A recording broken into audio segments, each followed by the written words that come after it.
Mesdames et messieurs, bonjour. Nous sommes le vendredi 17 juillet 2020 et bienvenue à cette revue d'actualité. Démarrons avec la fermeture de l'espace européen au menu. La décision de l'Union européenne de maintenir le Sénégal exclu de la liste des pays pour lesquels l'accès à l'espace aérien de l'Union européenne demeure interdit. Et le sujet commenté par le quotidien. Parvenu vendredi à l'API à l'annonce de la décision de Dakar d'appliquer la réciprocité. L'Union européenne ferme ses frontières, le Sénégal réplique, écrit Walf Quotidien sur ce sujet également, évoqué par plusieurs autres journaux dont Sud Quotidien.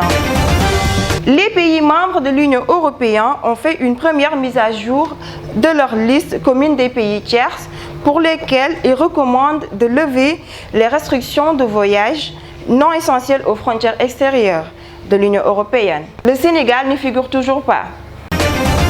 Le Témoin quotidien renchérit, la guerre se poursuit. Entre l'Union européenne et le Sénégal, la décision brutale de l'Union européenne d'interdire son espace aérien au Sénégal a provoqué une nouvelle tension à Dakar, note le même journal.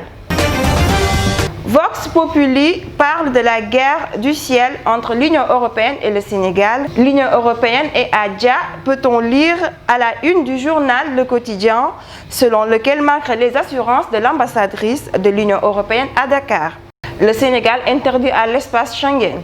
Le virus empoisonne l'axe Dakar-Schengen, constat critique.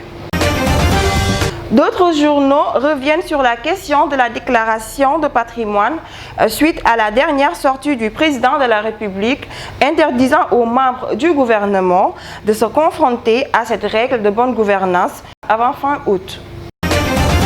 Le serpent de mer s'exclame à propos, le quotidien enquête, des ministres et assujettis ont jusqu'ici refusé de faire leur déclaration. Qu'en sera-t-il désormais? S'interroge le même journal à la une.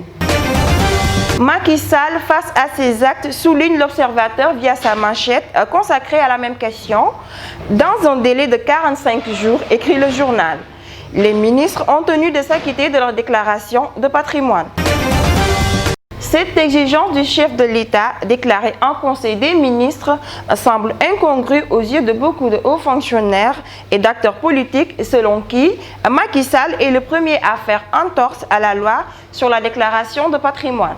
Mesdames et messieurs, c'était tout pour cette revue de presse de ce vendredi 17 juillet 2020. Merci de nous avoir suivis sur Afrique Presse Info TV.